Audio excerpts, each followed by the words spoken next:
Hey there. Today we're diving into a pivotal moment in history, the Battle of the Bulge, where the tide of World War II nearly turned and secrets of modern warfare were revealed. This was the battle that would shatter long-held illusions about enemy strength and expose revolutionary innovations that changed infantry combat forever. But what if I told you that on December the 16th, 1944, in the freezing dawn atop the Chêne Eiffel Ridge, thousands of German soldiers believed their enemies were weaker, less committed, and reliant solely on their supplies? What if the Germans, confident in their bolt-action rifles and rapid-fire machine guns, were utterly unprepared for what the Americans wielded? Weapons so advanced that they nearly rendered old tactics useless. Could the Germans have underestimated the true power of the American semi-automatic rifles, first noticed in North Africa, and then unleashed on the beaches of Normandy? And how did this technological leap, once dismissed as impossible, turn the tide of battle in ways no one expected? All these pieces, the misconception of enemy weakness, the revolutionary firepower, the relentless American assault, they form a single devastating puzzle. The question remains, what was the real secret behind the American infantry's dominance? And what does this reveal about the brutal evolution of warfare in the mid-20th century? In this video, we will uncover the shocking truth behind the technological and strategic breakthroughs that transformed the battlefield, separating fact from fiction, myth from reality, and revealing a story of innovation that changed the course of history. So buckle up. The most gripping chapter of this epic conflict begins right now. On the morning of December the 16th, in the year 1944, precisely at 5:30 hours, a cold wind swept across the bleak and frozen landscape of the Chêne Eiffel Ridge, situated along the border between Belgium and Germany. Underneath their heavy boots, the soldiers of the German Wehrmacht felt the cracking sensation of sub-zero, frozen mud beneath their feet, signaling the harsh reality of winter combat. This day marked the prologue to what history would later recognize as the infamous Battle of the Bulge, Germany's largest military offensive since the year 1940, intending a surprise attack aimed at splitting the Allied lines and seizing strategic ground. Across that same ridge, an estimated 200,000 of the German Volksgrenadiers held a firm belief, an assumption rooted in years of warfare doctrine and propaganda, that their enemies, the American soldiers, were fundamentally different and less formidable. They had been led to think that the Americans' resilience depended predominantly on wealth, material resources, and superior supplies, rather than an unwavering combat spirit or fighting resolve. It was a misconception, a dangerous misjudgment rooted in prejudice and superficial observations, which the Germans would soon realize was utterly false. Within mere hours, they would see firsthand how profoundly inaccurate such beliefs were, as the brutal mathematics of modern firepower unveiled devastating truths in the chaos of combat. One of these truths was related to the extraordinary power and effectiveness of the weapons carried by the American infantrymen, particularly the M1 Garand semi-automatic rifle. This weapon was so revolutionary and impactful that, in a letter dated January the 26th, 1945, Lieutenant General George S. Patton described it to the Army's Chief of Ordnance as the greatest battle implement ever devised. Indeed, for the German forces facing the Americans in the woods and trenches of the Ardennes, the M1 Garand represented a formidable challenge that rendered traditional German firearms, such as the bolt-action Karabiner 98 Kurz, nearly obsolete in comparison. At the core of the German infantry's armament in 1944 was the familiar and centuries-old bolt-action rifle, the Karabiner 98 Kurz, a direct descendant of the Mauser model 1898, which German soldiers had carried since the closing years of the Great War in 1918. This bolt-action rifle required the soldier to operate each shot manually, lift the bolt handle, pull it back to eject the spent cartridge, push it forward into the chamber, and then lock it down securely, ready for the next shot.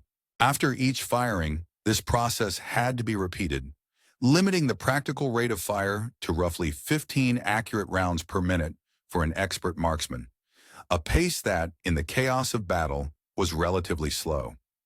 The German infantry unit of that time centered around the formidable MG-42 machine gun, a weapon designed to unleash destruction with terrifying rapidity, firing up to 1,200 rounds per minute.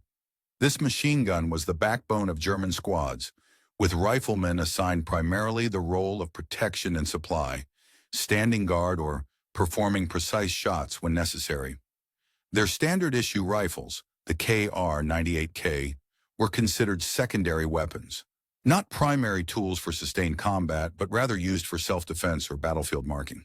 This tactical doctrine and supply structure had served well across various fronts, from Warsaw to Paris to the gates of Moscow, creating a formidable and efficient military organization. However, by late 1944, the tide of warfare was shifting dramatically under the weight of innovation. The Americans had fundamentally altered the rules of infantry combat. Each soldier now carried a semi-automatic rifle, capable of firing 8 rounds as quickly as the trigger could be squeezed without the need for manual cycling between shots. Replenishing their ammunition clips was straightforward and rapid. A soldier could remove and replace an empty clip with a fresh one and be ready to fire again within approximately 3 seconds. This technological advantage meant that a typical American squad, equipped with 1 machine gun, an automatic rifle, and 11 semi-automatic rifles, boasted a firepower that could repeatedly deliver devastating volleys, far surpassing the German squad's lower density of automatic weapons and bolt-action rifles. The origins of this revolutionary disparity in firepower stretch back to 1943, emerging notably in the North African desert campaigns. Initially, German officers dismissed reports of American soldiers wielding large numbers of semi-automatic rifles, considering them exaggerated or the product of mere confusion over weapon types. They suspected or even dismissed the idea that such advanced weapons were being produced and supplied in meaningful quantities. Correspondents from the German High Command, after engagements in places like the Kasserine Pass, noted these reports but refused to believe fully in the scope of American industrial capacity to produce such sophisticated rifles at scale. They floated theories that these might be automatic weapons, like the Thompson submachine gun, which the Germans recognized. But they insisted that semi-automatic rifles in such large numbers were impossible under American manufacturing constraints. Such an assumption proved catastrophically wrong. By February of 1943, American arms factories. During the early stages of the Second World War, the Germans found themselves in a challenging technological predicament as they struggled to produce even modest quantities of semi-automatic rifles for their troops. Historical records from the United States Army, documenting the North African campaign, reveal an astonishing level of disbelief among German prisoners of war when they were shown the supply figures of American weaponry. Many could hardly believe that the United States had managed to develop and deploy such advanced rifles on a widespread scale. Within the archives of the U.S. National Archives, there exists a captured German report originating in Tunisia that vividly describes the confusion and skepticism that these German soldiers experienced. The document explicitly states that American infantry units appear to be equipped predominantly with semi-automatic weapons as standard issue, although verifying this claim was difficult. The report suggests that such an extensive inventory could only have been achieved through an industrial capacity that seemed almost beyond reasonable expectation. It was dated June the 6th in the year 1944 at precisely 0000 hours as American forces prepared to storm Omaha Beach during the Allied invasion of Normandy. On that iconic day, the 352nd Infantry Division was tasked with defending strategic positions overlooking the challenging terrain of the Easy Red Sector. German military records subsequent to the battle depict a harrowing account of the sheer volume of American rifle fire unleashed during the assault. An after-action report from the Germans noted that the enemy's infantry maintained a relentless barrage of rifle fire throughout their advance, with no apparent pause for the usual reloading or bolt manipulation, which would have been typical with older rifle models. The intensity and sustained nature of this fire surpassed that of traditional machine gun posts, illustrating a significant shift in combat dynamics. The fierce fighting on D-Day, especially in the confined terrains of the hedgerows, starkly highlighted the disparity in firepower. What the Germans once considered an advantage, namely their long-range marksmanship, became largely irrelevant in the close-range combat that ensued. In these tight, confusing battles, where distances rarely exceeded 100 meters, the focus shifted from precise long-distance shooting to rapid, voluminous, and highly accurate firepower. A captured German training manual from the 3rd Fallschirmjäger Division, dating back to July of the year 1944, acknowledged this stark contrast. It recorded that the American rifle squads could generate firepower comparable to that of the Germans' machine gun emplacements. Conventional German tactics, which relied on suppression through concentrated fire, proved ineffective against units equipped with semi-automatic rifles capable of rapid, sustained shooting. German ordnance officers who examined the captured American M1 Garand rifles expressed overwhelming amazement at their manufacturing quality and scale of production. These rifles operated using a gas-operated system. When a cartridge ignited in the chamber, expanding gases operated a piston that cycled the action automatically, allowing a soldier to fire multiple rounds without releasing the trigger to reload manually. The design incorporated an en-bloc clip system that enabled quick reloading, often in mere seconds. Perhaps most impressively, the rifles were built with astonishing tolerances, ensuring consistent and precise parts that the German manufacturing industry could not match in their own rapidly produced firearms. A technical intelligence report from August of 1944, captured from Wehrmacht files and now preserved in British military archives, described the formidable manufacturing achievements of the American M1 rifle. It explicitly stated that the M1 rifle demonstrates mass production techniques that we are unable to replicate. The report highlighted that the individual components of the rifle adhered to exacting tolerances across thousands of units, ensuring complete interchangeability. Every part, from bolts to receivers, could be swapped seamlessly, which was a testament to the advanced manufacturing capabilities behind its production. In stark contrast to the M1 Garand, the Germans developed their own semi-automatic rifle, the G43, known officially as the Geringer 43. This rifle was Germany's attempt to match the American weapons capabilities during the war. However, the realities of wartime industrial production meant that the G43 was produced in comparatively limited numbers, totaling just over 1,713 rifles across the entire Second World War. Meanwhile, the Americans had produced and issued over 5,400,000 M1 Garands, making it the backbone of their infantry rifle arsenal. The Battle of the Bulge, which took place during the winter of 1944 into 1945, served as perhaps the most stark demonstration of the firepower gap between the two sides. German forces launched a surprise attack with overwhelming numerical superiority in many sectors, aiming to fracture the Allied line and seize key territory. Yet despite their tactical advantage, American small combat units, often outnumbered and encircled, managed to hold their positions with remarkable resilience. This achievement was largely attributable to their formidable firepower, wielded through the M1 Garand, which allowed even the most outnumbered American squads to deliver rapid, sustained, and accurate volleys. On December the 17th, in the year 1944, after the decisive confrontation, detailed reports immediately recorded the experiences and resilience of the United States 99th Infantry Division, with their accounts now preserved within the extensive archives of the military. These records reveal a stark reality. In certain sectors of the battlefield, this division faced adversaries outnumbering them by a ratio of 3-to-1. Despite the overwhelming odds, the infantry units managed to hold their ground predominantly through sheer volume of rifle fire, relentless and unyielding in its intensity.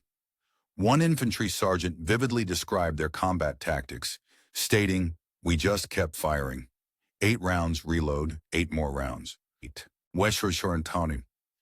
words encapsulate the brutal determination of American soldiers, emphasizing the impenetrable wall of lead they construct with each volley. This continuous rapid firing effectively prevented the German forces from making any significant advances. The impact of this steadfast resistance was so pronounced that the casualties inflicted on the Germans during the first week of the offensive surpassed all original estimates of expected losses. In an intriguing piece of captured intelligence, a direct order from the renowned 12th SS Panzer Division explicitly acknowledged the formidable barrier posed by American small arms fire. The order noted that American small arms fire prevents movement even with numerical superiority, emphasizing the difficulty the German troops faced when attempting to maneuver through the man's fire zone. They directly advised that each enemy position should be treated as if it housed automatic weapon placements, highlighting the lethal reputation of American firepower. The stark numbers reinforce this narrative of resilience and industrial capability. By December of 1944, American factories had produced more than 4 million M1 Garand rifles, a testament to the nation's wartime industrial mobilization. Springfield Armory was at the forefront of this manufacturing surge, reaching its peak output in January of 1944. During that month alone, the factory produced an astonishing 122,001 rifles, equating to approximately 3,936 weapons daily. When broken down further, this amounted to an incredible 164 rifles manufactured every hour, around the clock, an unrelenting pace of production driven by war demands. This manufacturing achievement was not limited to Springfield. The workforce itself reflected the broader mobilization of American society, with women playing an increasingly prominent role. By June of 1943, women constituted approximately 43% of the total workforce, which numbered approximately 12,950 employees. That is, over 5,000 women working alongside men, many with no prior experience in manufacturing or weapons production. Despite their relative novice status, these workers produced firearms that not only met, but often exceeded German quality standards. Beyond Springfield, other companies contributed significantly to the war effort. Winchester Repeating Arms Company supplied an impressive 513,880 rifles. Meanwhile, the International Harvester Company, traditionally known for producing agricultural machinery, successfully shifted its production to meet wartime needs, manufacturing 337,623 M1 Garand rifles. Similarly, Harrington and Richardson added to this effort with 428,600 rifles produced during and immediately following the conflict. The distribution of production plant across multiple facilities provided a strategic advantage, ensuring that no single enemy bombing raid could cripple American rifle supplies, reinforcing resilience and sustained supply chains. The impact of the M1 Garand extended far beyond merely increasing production rates. It fundamentally altered the tactics and operational capabilities of infantry units. The new semi-automatic design allowed American squads to execute what was known as marching fire assaults, advancing while maintaining continuous, suppressive fire, a tactic largely unavailable with bolt-action rifles. Historical U.S. Army training films from 1943, now preserved within military archives, vividly demonstrate these evolving tactics. Soldiers learned to advance in controlled bounds, each capable of delivering an impressive 8 aim shots while in motion. This technique, revolutionary at the time, was based on the superiority of semi-automatic firepower over traditional bolt-action methods. In contrast, German tactical doctrine, codified in their 1943 infantry manual, was rooted in bolt-action rifles and conservative tactics centered around fire and movement. Their calculations for suppressive fire, ammunition consumption, and assault strategies presume much slower rates of fire and fewer rounds expended per soldier. In reality, American soldiers, armed with the semi-automatic M1 Garand, exceeded those assumptions by a factor of 3, delivering sustained, high-volume fire that overwhelmed German defenses and tactics. The U.S. Army's Field Manual, number 7-10, covering the Infantry Rifle Company, adopted an entirely new approach in 1944, constructing future tactical doctrines around the capabilities of semi-automatic rifles. Indeed, the M1 Garand served as the bedrock of infantry firepower during that era. Every maneuver by American rifle squads was predicated on the assumption that they could sustain firepower throughout their tactical movements, a revolutionary shift in infantry combat doctrine. The efficacy of such tactics depended heavily on the availability of adequate ammunition supplies, which American industry worked tirelessly to ensure. The Lake City Army Ammunition Plant in Missouri, sprawling over nearly 4,000 acres, stood as in the documentation kept by the Wehrmacht's supply records. It was standard practice to allocate approximately 60 rounds of ammunition for each rifleman for offensive operations. This figure represented a typical initial loadout designed to sustain soldiers through the intense phases of combat. Meanwhile, American troops carried a considerably larger initial supply, approximately 80 rounds structured in en bloc clips, as their basic load. This was complemented by an expansive logistical network that could freely supply additional ammunition, ensuring that U.S. soldiers had virtually unlimited resupply options.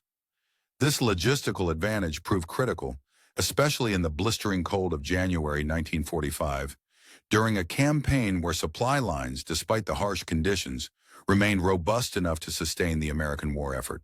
At that point in the war, the German offensive had largely lost its momentum, and the German forces found themselves on the defensive.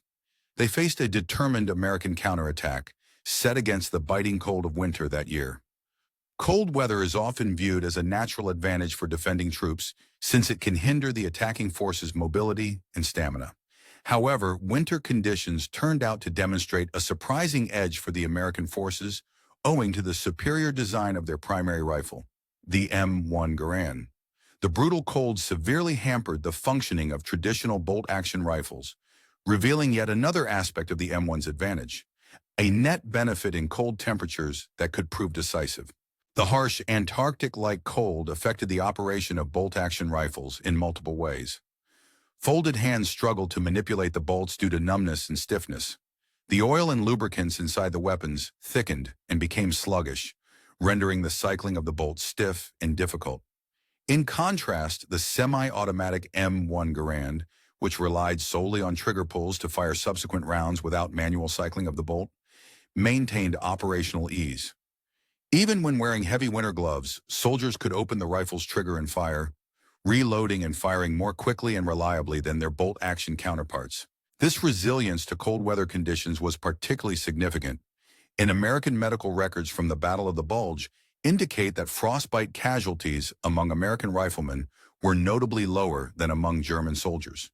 To some degree, this was due to American soldiers spending less time exposing their hands during reloading and firing, thus reducing their frostbite risk.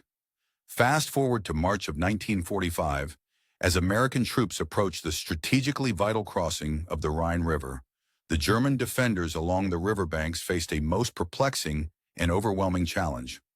A captured planning document from the Wehrmacht, found at Rheinigen, outlined their defensive expectations based on what was considered standard troop-to-firepower ratios.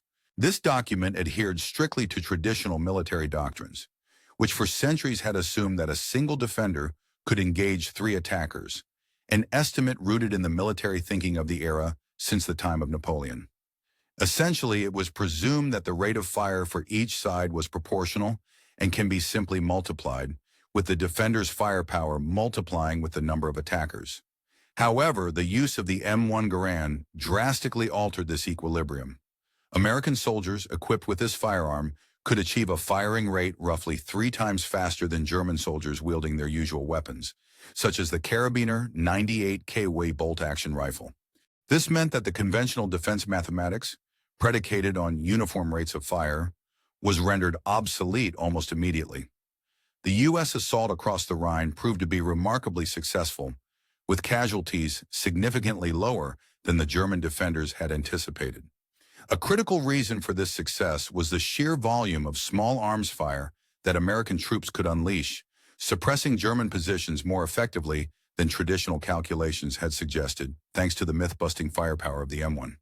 Central to this story of victory was the extraordinary industrial mobilization that powered the production of the M1 Garand. Springfield Armory, situated in Massachusetts, transformed from a modest government arsenal into a colossal manufacturing hub necessary to meet wartime demands.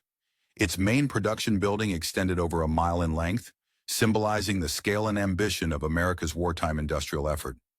Each rifle was subjected to roughly 1,000 manufacturing operations, performed by a wide array of specialized machinery designed for precise, large-scale production. These technological advances culminated in astonishing efficiency. In the year 1940, manufacturing one M1 Garand demanded about 117 man-hours. By the year 1943, this figure was slashed to just 75 man-hours. And by 1945, Springfield typified manufacturing prowess. A single rifle could be produced with only around 31 man-hours of work, and at a cost of merely $31 per rifle, compared to a previous cost of $83 at the dawn of the war. The workforce itself underwent a remarkable transformation, an essential part of the war effort's success. The proportion of women employed in the production lines increased dramatically from roughly 20% in June of 1942 to nearly 43% a year later. These workers, trained in a fraction of the time traditionally required, often within weeks, operated highly. Despite the initial imperfections in shooting technique, even nervous soldiers could deliver a surprisingly effective burst of fire with the new semi-automatic rifles. This marked a significant shift in infantry tactics and training methods. At Fort Benning, Georgia, the United States Army's Infantry School undertook a revolutionary overhaul of its training programs, specifically focused on the performance and deployment of the M1 Garand rifle. Looking back at training reports from the year 1943, clear evidence of this transformation emerges. These documents describe a marked increase in recruits' qualification scores after the introduction of semi-automatic rifles into their training regimen. Notably, the proportion of soldiers achieving the highest possible mark, the expert qualification level, increased by an astonishing 40% compared to the results obtained when recruits trained solely with the conventional bolt-action rifles of earlier periods. This improvement underscored the impact of semi-automatic firepower on marksmanship and combat readiness, even before the Allies launched their pivotal D-Day invasion.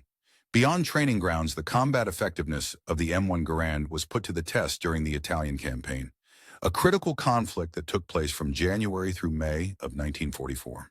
During this campaign, divisions such as the 34th, 36th, and 45th Infantry engaged elite German paratroopers in rugged mountain terrains. Military doctrine at that time suggested that bolt-action rifles, prized for their long-range accuracy, would be most effective in such conditions, favoring precision over volume of fire. Contrary to those expectations, American forces discovered that mountainous combat required a different approach.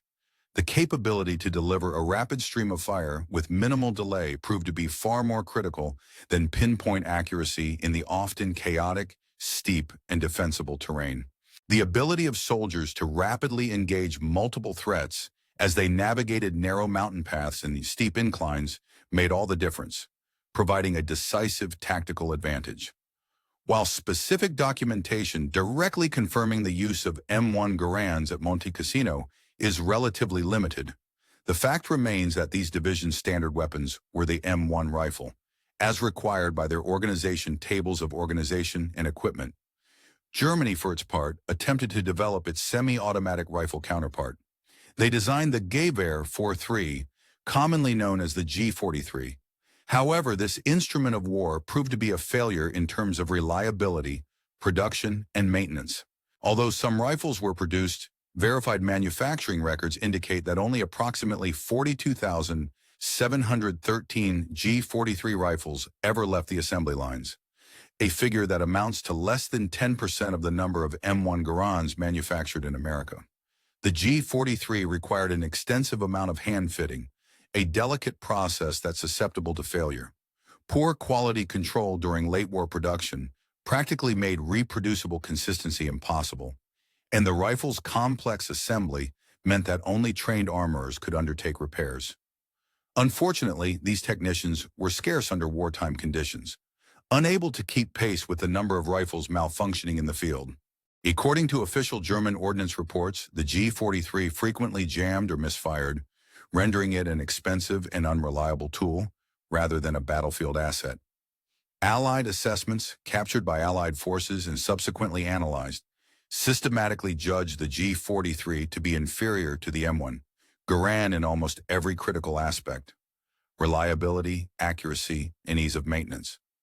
Perhaps most tellingly, reports from German soldiers themselves reveal that they would often prefer to use captured American M1 Garands over their own semi-automatic rifles when the opportunity arose, despite strict regulations forbidding such use.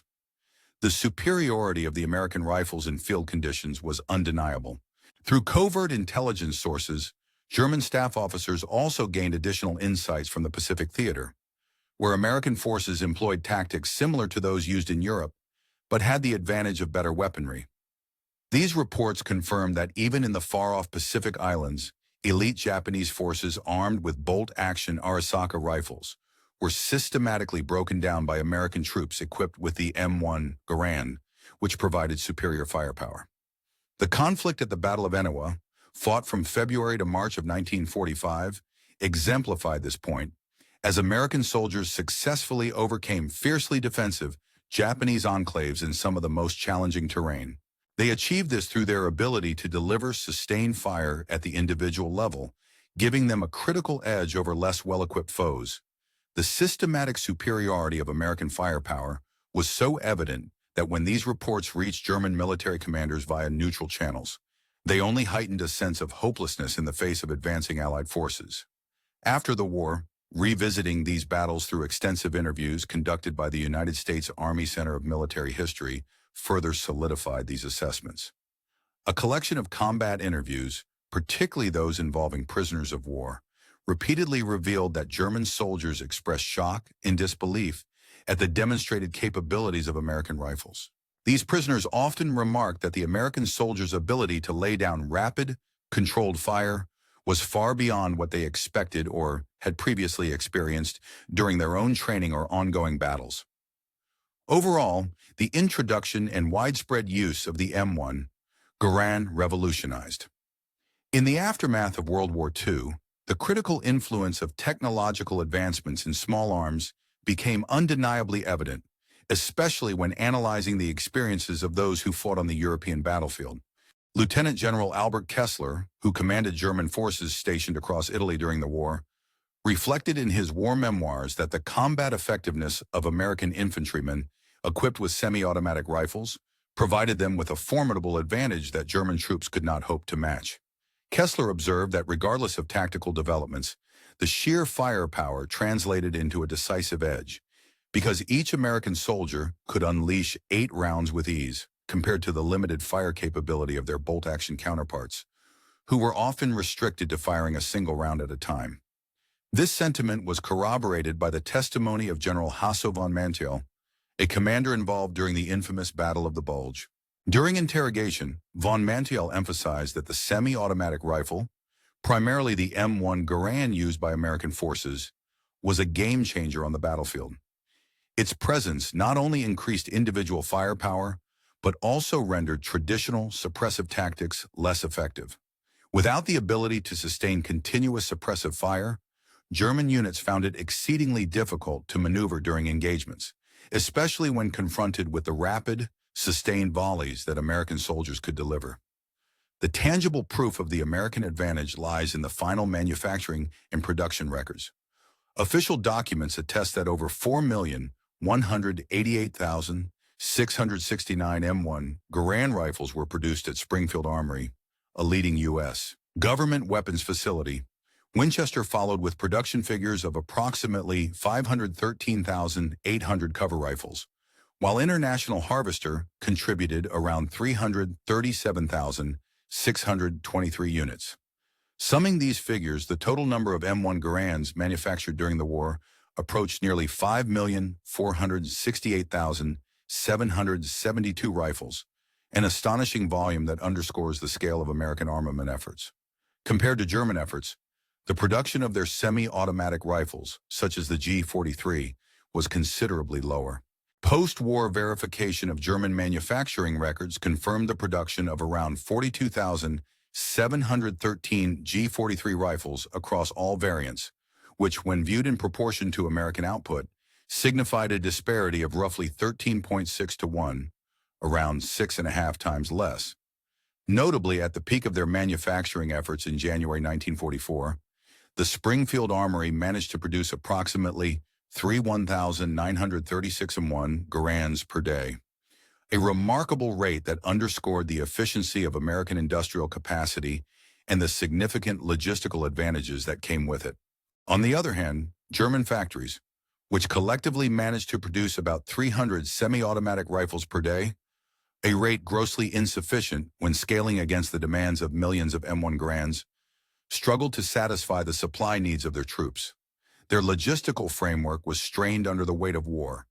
The supply lines overseeing ammunition and spare parts were overtaxed, making the distribution of critical resources difficult.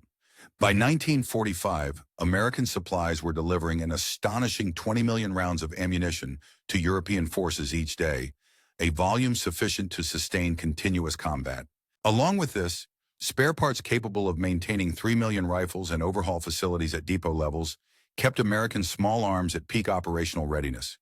In stark contrast, German logistical records, meticulously documented in the Wehrmacht quartermaster files, reveal significant shortcomings.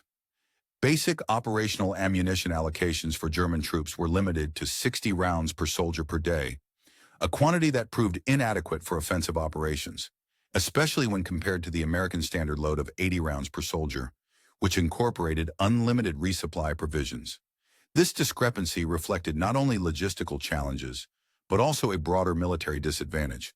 The economic factors reinforced these strategic disparities.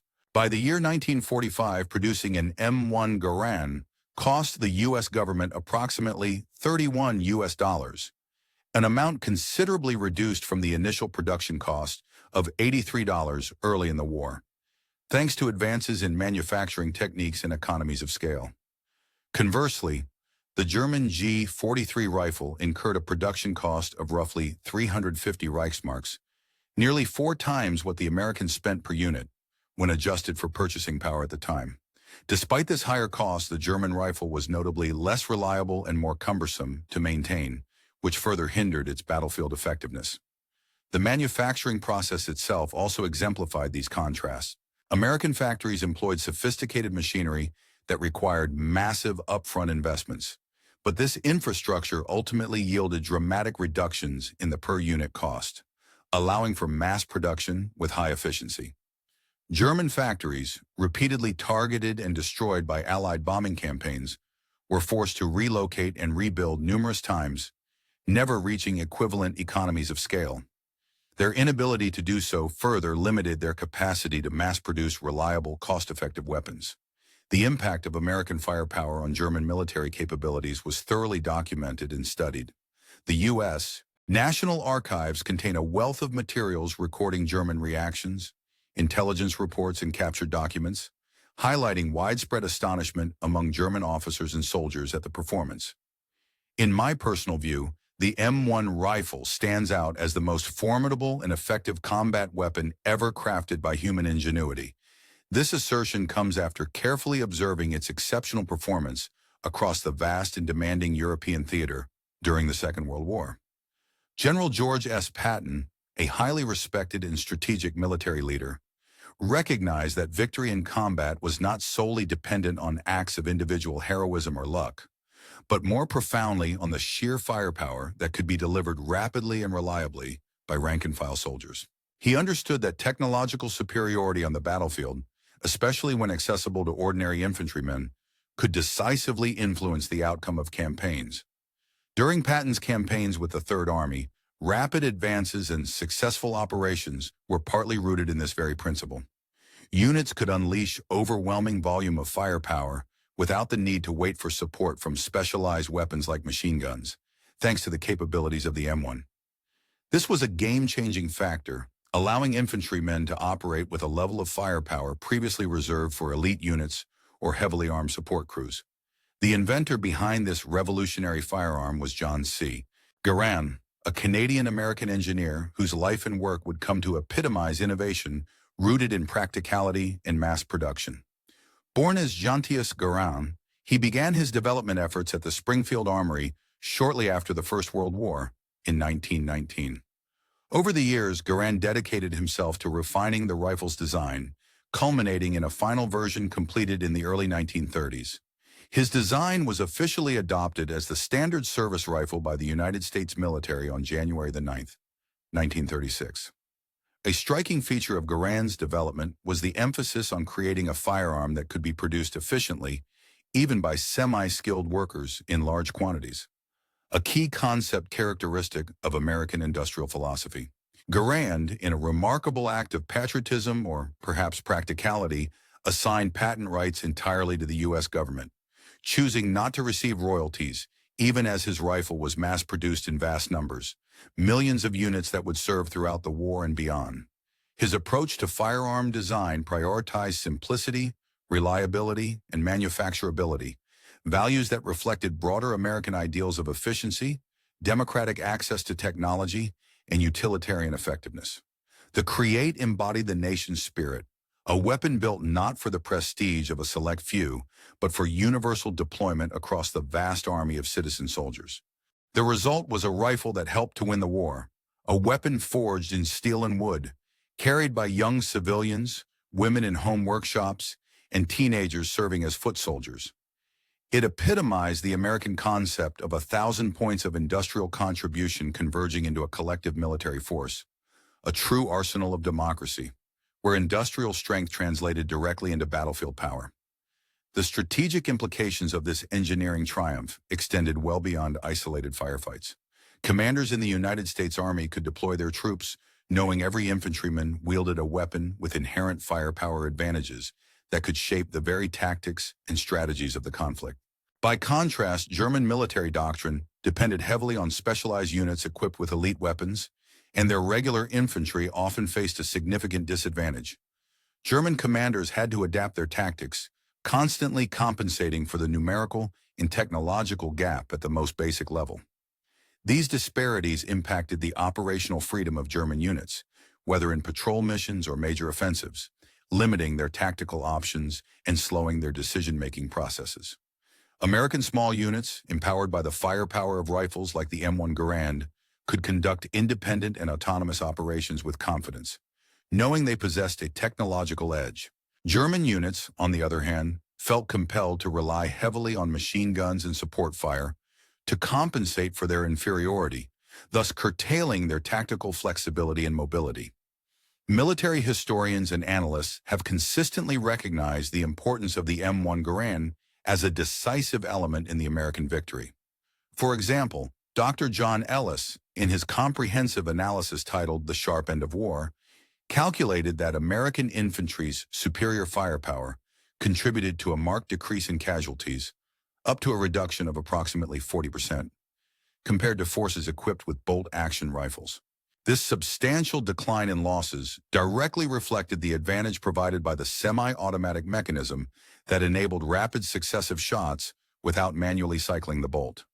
The official history published by the United States Army, titled United States Army in World War II, explicitly states that the semi-automatic M1 Garand imbued American infantrymen with a significant margin of advantage in all theaters of combat, from Europe to the Pacific. It became a symbol of technological and industrial prowess that directly influenced tactical and strategic outcomes. Today, the M1 Garand holds an esteemed place in history, often displayed as an iconic artifact in museums worldwide, honored as the weapon that helped to victory in the Second World War. For German veterans who had the misfortune of facing it in combat, the rifle symbolized the overwhelming industrial strength of American manufacturing that essentially outmatched German military traditions, grounded in highly specialized and elitist. During the tumultuous years of the 20th century, it became increasingly clear that a system grounded in democratic principles and industrial efficiency could not only rival but potentially surpass totalitarian militarism in both production capacity and combat effectiveness. A prime illustration of this truth was the M1 Garand, a semi-automatic rifle that proved its mettle time and again, especially during the Korean War from 1950 to 1953, where communist forces launched massive human wave attacks against United Nations troops. Armed with the M1 Garand, UN soldiers were empowered by significantly enhanced firepower, allowing them to repel assaults that, if faced with traditional bolt-action rifles, would have likely overwhelmed their units. The semi-automatic functionality meant that individual soldiers could deliver sustained bursts of fire without the lengthy reloading process inherent in bolt-action weapons. A fascinating reflection of this progressive military mindset can be seen in West Germany during the 1950s, when they decided to rebuild their armed forces, later known as the Bundeswehr, immediately adopting semi-automatic rifles after painfully realizing how outdated bolt-action firearms had become during the Second World War. This lesson was etched deeply into their military doctrine, so much so that no modern army would once again solely equip infantry personnel with bolt-action rifles. Indeed, the influence of the M1 Garand's innovative design extended well beyond its immediate battlefield. It served as the foundational blueprint for virtually all contemporary assault rifles, establishing the principle that each soldier should possess the capability for semi-automatic or automatic fire as a standard feature. This shift signified a revolutionary change in military strategy, maximizing individual firepower as a decisive factor independent of artillery or armored units. The design philosophy embodied in the M1 Garand even provoked important developments in other weapon systems. For example, the German Sturmgewehr 44, developed in direct response to the M1, exerted a significant influence on the Soviet Union's creation of the AK-47, which in turn shaped subsequent generations of infantry rifles worldwide. In essence, the M1 Garand did more than secure a victory in battle. It fundamentally transformed how wars are fought by demonstrating that at the individual level, an armed soldier equipped with a reliable semi-automatic rifle could be just as formidable, if not more so, than traditional artillery and armor. Behind this revolutionary weapon was an embodiment of American industrial ideals, emphasizing mass production and modular design rather than handcrafted craftsmanship. Every component was engineered with the specific purpose of enabling rapid and cost-effective manufacturing through specialized machinery operated by relatively unskilled workers. This approach contrasted sharply with older German principles, which focused on meticulous craftsmanship and limited production of complex, high-precision weapons. The failure of the German G43 rifle was not merely a matter of technical imperfection, but, more fundamentally, a reflection of the philosophical divide in manufacturing cultures. While Germany depended on artisan skills and small-scale production, the United States championed simplified, standardized designs that could be scaled rapidly on a massive industrial scale. The significance of this divergence extended beyond wartime. The German approach, exemplified by the G43, failed to meet the demands of an industrial war effort, which necessitated quick, large-scale manufacturing and deployment. Conversely, the American strategy demonstrated that a democratic society with a robust industrial base could outperform a totalitarian regime not only through superior technology, but through superior organization and mass production. This was vividly exemplified in the case of the M1 Garand. Every rifle in the hands of an Allied soldier became a testament to the strength of democratic industrial society, proof that well-organized free labor could produce weapons en masse more efficiently than the forced labor systems of oppressive regimes. The German soldiers, who encountered the relentless firepower of the M1, learned an unmistakable lesson. They were not just fighting soldiers fighting a separate war, but were facing the obsolescence of their own warfare doctrine, rendered ineffective by the technological and industrial innovations embodied in the American rifle. When Nazi Germany surrendered in May of 1945, it marked the collapse not just of its military forces, but of its technological and industrial prowess as well. The victorious symbol of American industrial resilience was the M1 Garand, a mass-produced firearm that outperformed the German craftsmanship. It was wielded by citizen soldiers who outmaneuvered combat-trained professionals in the heat of battle, demonstrating once again that democratic societies equipped with the right tools and strategies could outfight and outthink their adversaries. The statistical realities behind this shift in wartime capabilities were compellingly clear. Over 5 million M1 Garands were manufactured, starkly contrasting with only around 42,713 German semi-automatic rifles. This significant numerical advantage translated into a 3-to-1 superiority in firepower at the squad level, giving American troops an undeniable edge.